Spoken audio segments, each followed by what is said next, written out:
biasa menyertai kami, biasa mengasihi kami, dan pasti harap Engkau sudah menunjukkan dan buktikan di masalah Allah pengorbanan Tuhan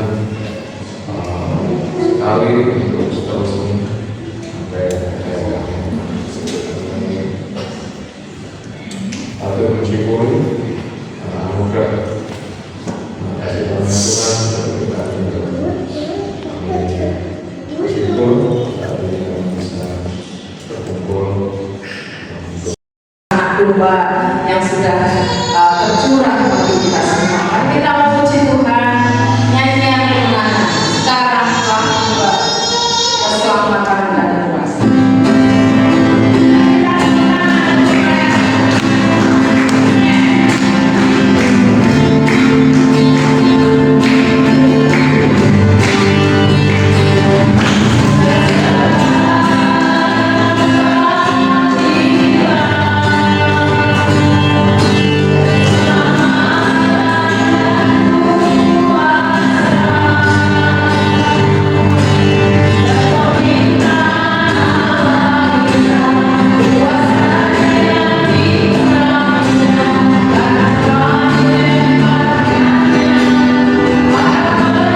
dipakai saat ini kami yang sedang mengalami lemah, mengalami masalah, mengalami pencobaan.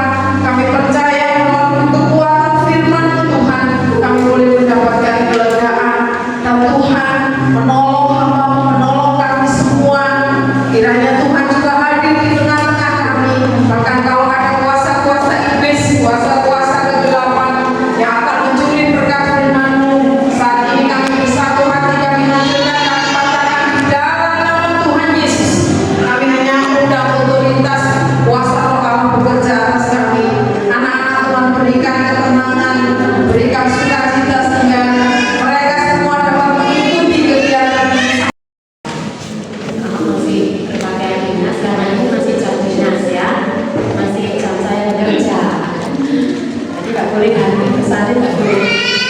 Baik, saya mengucapkan selamat Paskah buat ibu, mama-mama yang merayakan Paskah, dan selamat Hari Raya Idul Fitri bagi mama-mama dan ibu yang merayakan Hari Raya Idul Fitri.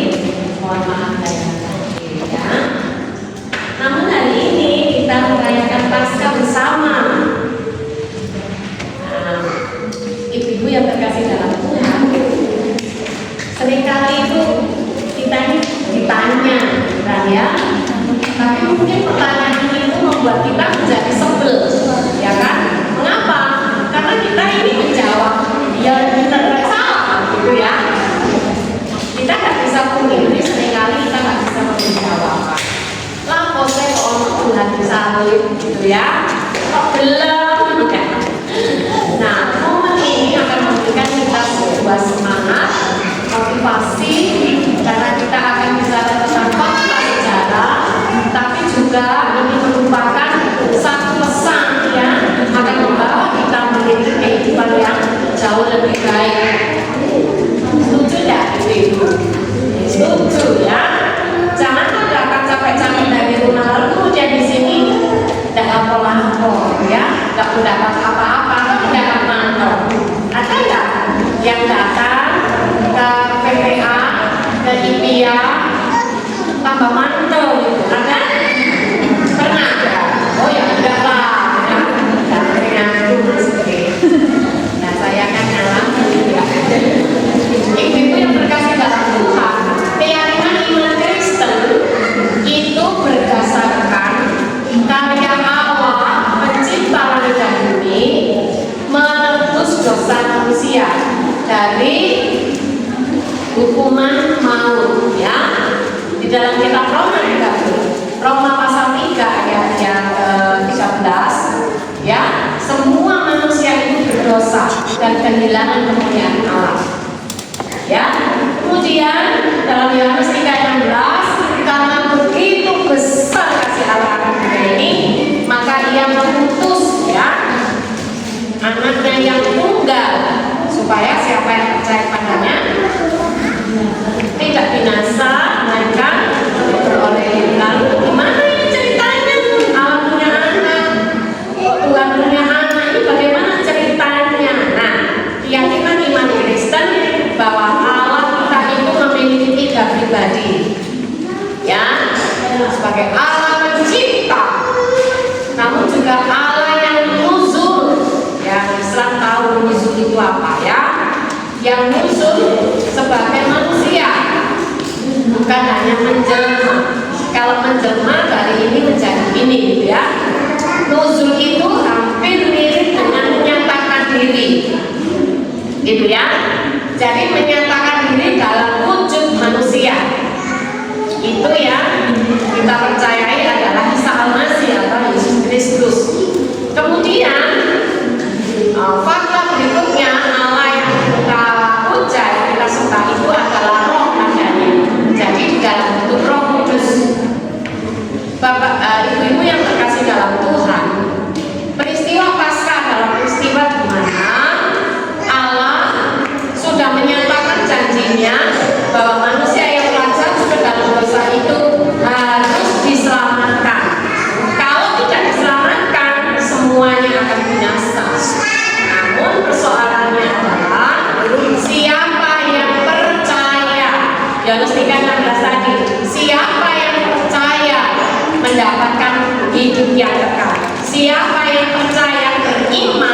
dalam Kristus Yesus dia yang diselamatkan, ya. Saya minta seorang yang saya nanti mau bawa kita bisa nggak cukup tasnya, membuka Alkitab dari HP. Kalau ada yang punya aplikasinya, kalau ada yang punya ya, kalau tidak punya nggak apa-apa. Saya bacakan 1 Korintus pasal yang ke-15. 1 Korintus pasal yang ke-15 ayat 17. 1 Korintus 15 ayat 17. Dan jika Kristus Yesus Isa Al-Masih itu tidak dibangkitkan, maka sia-sialah kepercayaan kamu dan kamu masih hidup dalam dosa. Jadi Yesus Kristus mati di atas kayu salib, benar-benar mati, benar-benar dikuburkan, ya, di sebuah makam, tapi dia bangkit pada hari yang ketiga. Ibu-ibu yang terkasih, ada yang terus menanyakan ke saya, Yesus itu gak mati, dicolong itu mayitnya, jenazahnya itu dicuri, sampai orang-orang yang menjaga kuburnya itu disogok itu disuap uang supaya tidak menceritakan kemana-mana kalau Yesus itu memang bangkit, ya. Jadi sejak zaman dulu sudah ada suap menyuap, itu sudah ada. Jadi banyak sekali orang percaya kepada berita-berita yang sudah viral bahwa jenazah Yesus itu dicuri, tidak dibangkitkan. Nah, ibu-ibu yang terkasih dalam Tuhan, ayat ini jelas mengatakan kalau Yesus Kristus tidak dibangkitkan, maka sia-sialah kita yang mempercayainya. Mungkin sampai hari ini tidak ada gereja, nah, sampai hari ini tidak ada orang yang menjadi Kristen, pengikut Kristus, tidak mungkin ada. Tapi karena Yesus benar-benar bangkit, menyatakan diri, bahkan menampakkan diri kepada murid-muridnya sampai kepada banyak orang bahwa dia benar-benar bangkit. Kalau benar-benar bangkit berarti dia benar-benar mati. Nah, ibu-ibu yang terkasih dalam Tuhan, sekarang tema kita adalah kuasa kebangkitan Kristus, ya. Karena Kristus adalah benar-benar Tuhan, maka dia memiliki kuasa. Nah, kuasa kebangkitannya itu berdampak bagi kita semua yang beriman kepadanya. Apa yang menjadi dampak bagi kita? Kuasa apa yang akan mendorong kita, yang menjadikan kita juga turut merasakan kuasa kebangkitan itu? Ibu-ibu, yang pertama, ya, yang pertama saya cek dulu.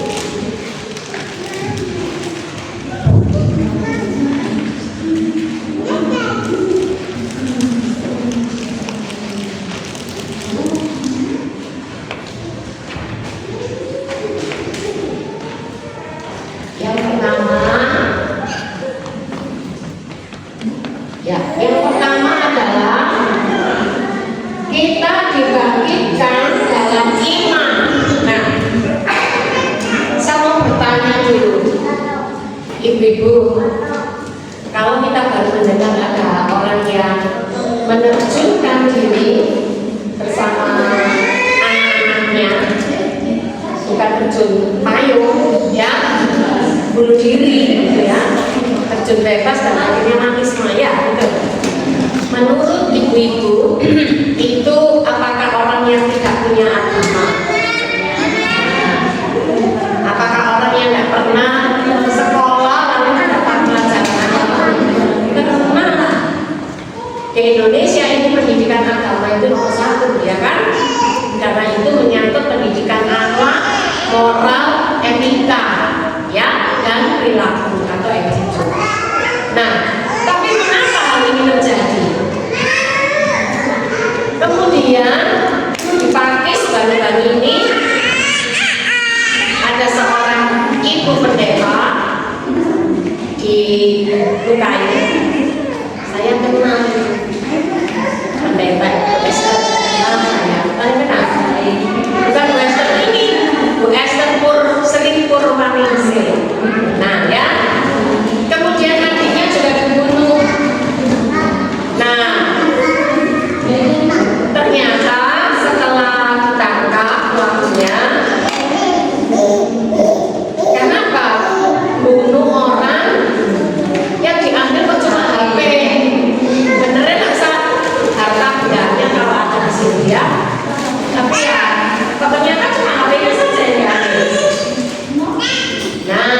masalah rebutan tanah warisan.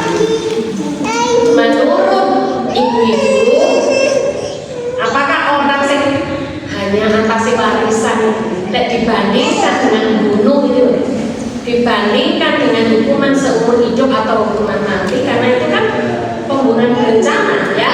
Pembunuhan berencana itu kalau nggak hukuman mati ya hukuman seumur hidup. Nah, dibandingkan dengan apa yang dikejar, sebanding nggak sebanding. Tapi mengapa sampai tega? Nah, ini menurut Anda, apakah dia tidak beragama, tidak punya iman? Punya, gitu loh ya. Orang-orang melakukan segala bentuk kejahatan, segala bentuk kehidupan perilaku yang buruk, bukan berarti dia tidak beriman. Dia beriman. Tapi kemana imannya? Kemana? Melotransmigrasi. Wah, malu. Itu ya. Ini yang dinamakan, yang dipercaya, yang diyakini, yang diimani, ya tidak menjadi bagian dalam hidupnya. Gitu ya. Saya punya teman, seorang guru agama Kristen di Surabaya. Kalau salibnya bau pede, betul loh, gede salibnya ini. Terus diletakkan di depan bajunya. Jadi kemana-mana itu orang tahu kalau dia orang Kristen, ya toh? Kalau salib gede di sini. Tapi tidak, bahwa dia suka sekali bentak-bentak orang miso-miso, namanya sebuah pencu itu hal biasa keluar dari mulutnya. Saya tidak menyalahkan orang perokok, tidak ya.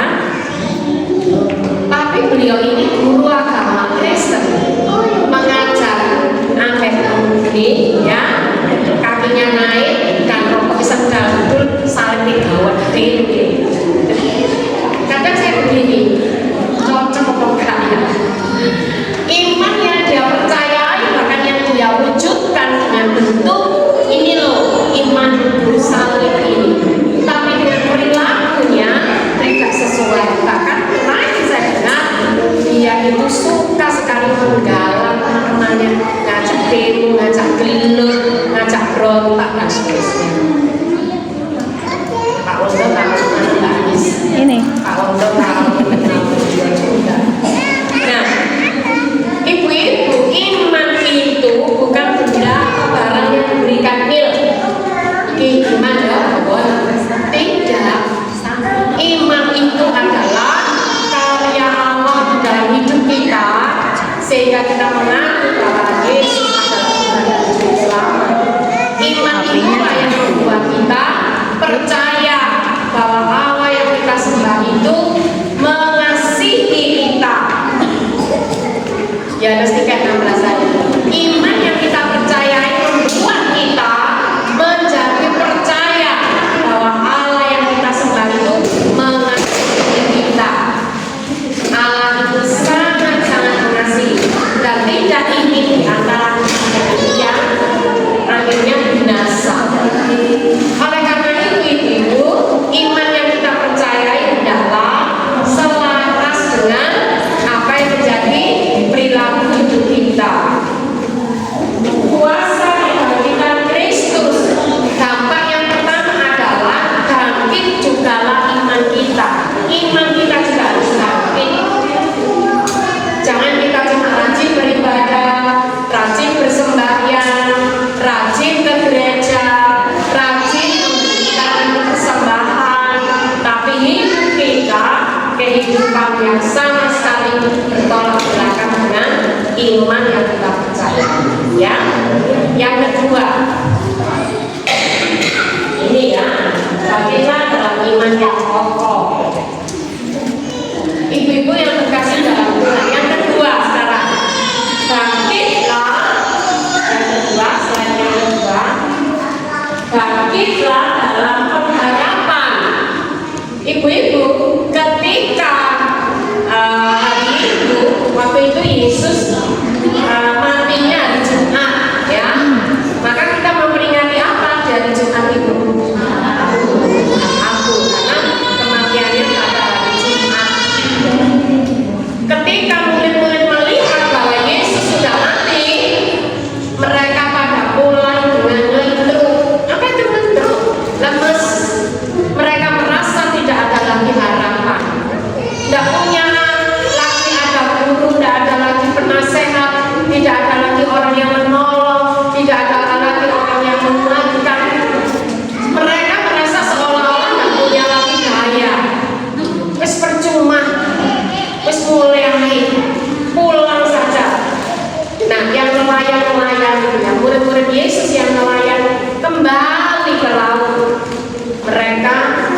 gaya hidup yang lama.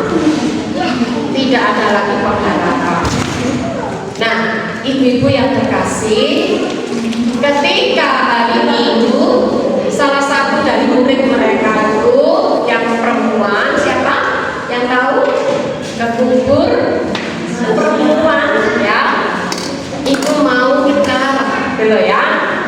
Tapi dijumpainya bahwa kubur itu sudah kosong, dan di situ mereka bertemu dengan malaikat.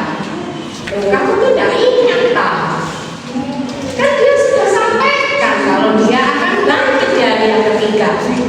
Nah, ibu-ibu pernah tidak mengalami putus harapan, kehilangan harapan, putus asa? Saya dan Bu Esther itu melayani ibu-ibu CSD pada waktu itu. Ini Mbak Anis ini masih ingat ya. Berapa banyak ibu-ibu yang datang dengan kosong, merasa suami tidak bertanggung jawab, suami tidak memberikan kecukupan nafkah, malah main kasar, ya toh? Mereka hidup dengan keterbatasan tempat, sementara anak-anak, saya ada anak yang sakit, rasanya piye?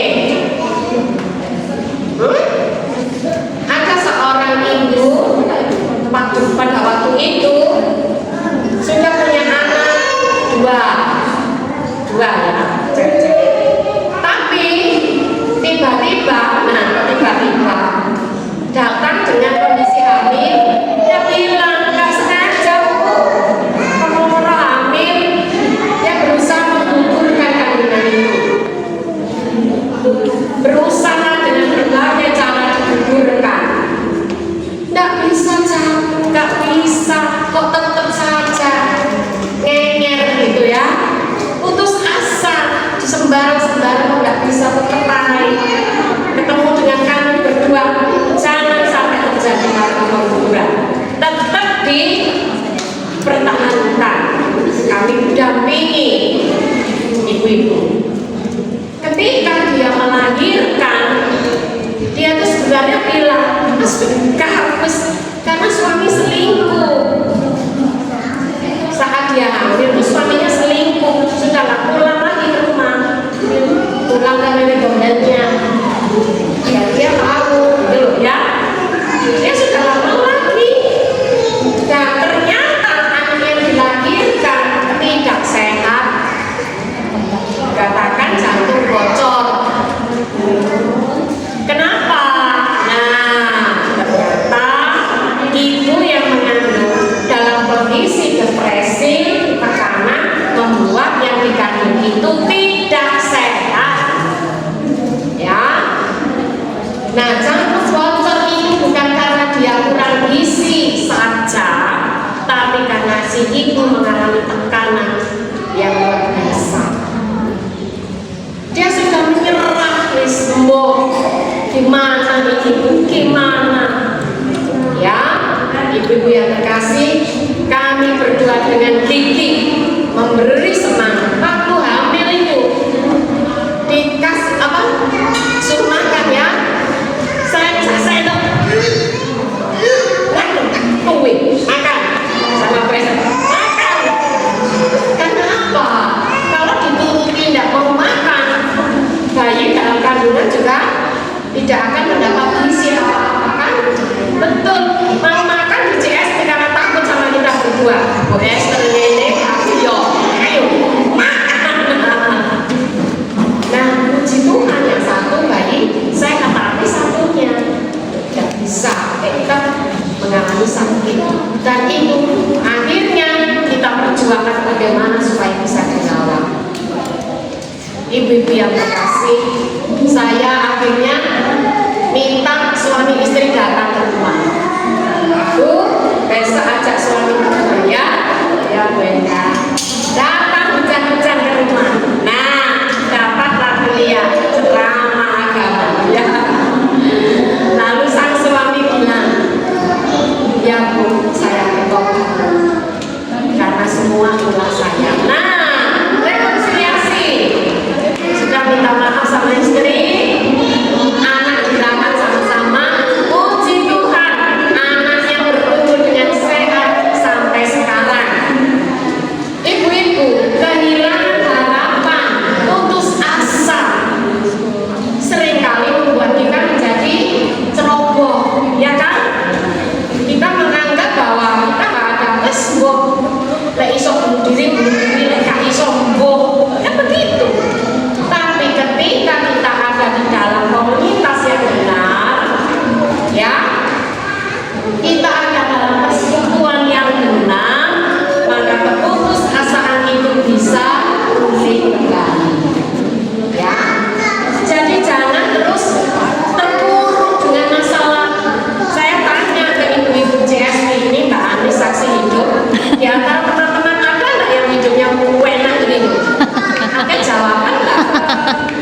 zaman dulu susah semua. Nah, di sini nggak ayu-ayu loh. Ya, sekarang glowing. Tenang ya, saya melihat ibu. Dulu kulu. Ya, jangan CSP dulu, maaf ya ibu. Sampai sekarang saya kulu. Hari ini pelajaran. Jadi kalau kunjungan sama Bu Esther, yang kita sasar pertama apa? Dapur yang kita lihat. Karena dapur adalah penilaian kita. Lek pawane rusuh, nah ini makanan untuk dioreng-oreng. Itu ya.